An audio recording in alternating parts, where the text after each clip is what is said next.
Assalamualaikum warahmatullahi wabarakatuh. Dalam kesempatan kali ini, saya akan menjelaskan pakar ekonomi Islam yang bernama Monzer Kaf dan pemikirannya terhadap sejarah ekonomi Islam.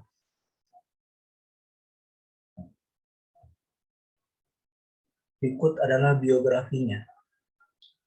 Monzer Kaf dilahirkan di Damaskus, Syria pada tahun 1940. Kaf adalah orang pertama yang mencoba mengaktualisasikan penggunaan institusi distribusi Islam, yaitu zakat dan sedekah terhadap agregat ekonomi, pendapatan, konsumsi, simpanan, dan investasi. Kaf menerima gelar BA atau setara S1 di bidang bisnis dari Universitas Damaskus pada tahun 1962, serta memperoleh penghargaan langsung dari Presiden Syria sebagai lulusan terbaik.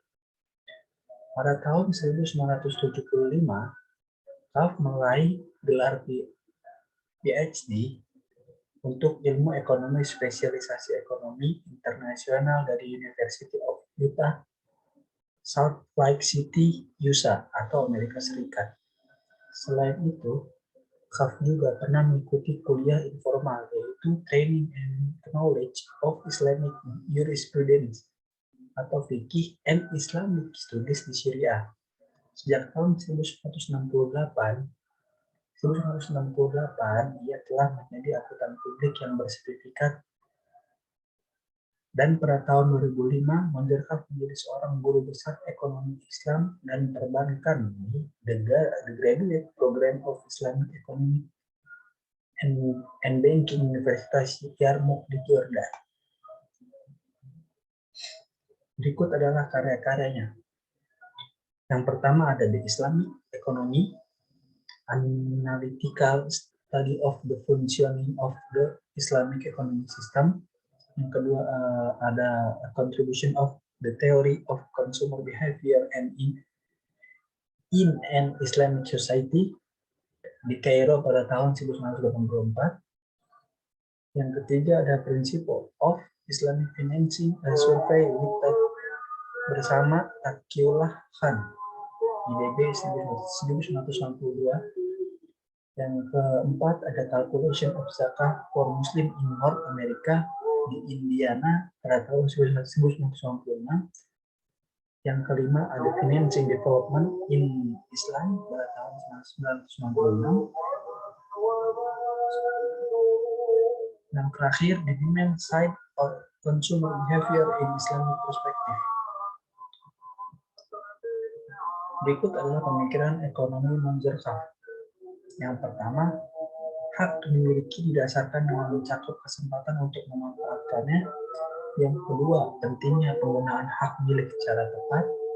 Yang ketiga, hak memiliki dibatasi oleh umur pemiliknya. Yang keempat, barang-barang tertentu seperti sumber daya alam tidak dapat dimiliki secara pribadi dan menjadi milik masyarakat secara keseluruhan. Yang kelima, landasan dan aksiomal dalam sebuah sistem perekonomian pun tidak lepas dari langkah konsumtif dan produktif dari masyarakat atau ekonom untuk melanjutkan perekonomian yang mampu mencukupi kebutuhan, bahkan menemukan solusi baru untuk mempertahankan perekonomian, dan tujuannya harus sesuai dengan prinsip Islam, menggunakan metode dan pembaharuan sistem ekonomi guna mempertahankan efektivitas perekonomian agar tidak kacau dalam memenuhi kebutuhan. Berikut analisis kritis pemikiran Monzer Kaf. Yang pertama, mendefinisikan ekonomi Islam sebagai perilaku ekonomi manusia, laki-laki dan wanita, baik sebagai pelaku individual, komunal, maupun kesatuan kolektif. Ekonomi Islam berlaku bukan hanya umat Islam saja, namun seluruh umat manusia, Islam maupun bukan Islam, laki-laki maupun perempuan. Teori-teori pemikiran Kaf diambil dari dalil-dalil Al-Quran dan Hadis. Memberikan pendapat terhadap teori konsumsi dalam Islam, beliau mengaitkan dengan 3 hal. Yang pertama yaitu rasionalisme dalam Islam yang meliputi keberhasilan atau kesuksesan, yang dimana Islam membenarkan individu untuk mencapai kesuksesan dalam hidupnya melalui tindakan-tindakan ekonomi. Namun kesuksesan dalam Islam bukan hanya kesuksesan materi, akan tetapi juga kesuksesan di akhirat dengan mendapatkan keridhaan dari Allah Subhanahu wa taala. Kesuksesan dalam kehidupan muslim diukur dengan moral agama Islam. Semakin tinggi moralitas seseorang, semakin tinggi pula kesuksesan yang dicapai. Kebajikan, kebenaran, dan ketakwaan kepada Allah Subhanahu wa taala merupakan kunci dalam moralitas Islam. Ketakwaan pada Allah dicapai dengan menyandarkan seluruh kehidupan hanya karena niat kepada Allah dan hanya untuk tujuan kepada Allah dan dengan cara yang ditentukan oleh Allah. Jangka waktu perilaku konsumen. Dalam pandangan Islam, kehidupan dunia hanya sementara dan masih ada kehidupan kekal di akhirat. Maka dalam mencapai kepuasan perlu ada keseimbangan pada kedua tempo waktu tersebut demi mencapai kesuksesan yang hakiki. Oleh karena itu, sebagian dari keuntungan atau kepuasan dunia sanggup dikorbankan untuk kepuasan di akhirat nanti. Selanjutnya yaitu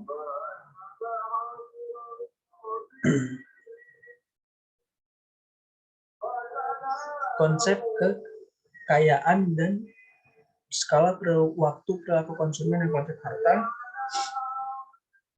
Kekayaan dalam konsep Islam adalah amanah dari Allah Subhanahu wa taala dan sebagai alat bagi individu untuk mencapai kesuksesan di akhirat nanti.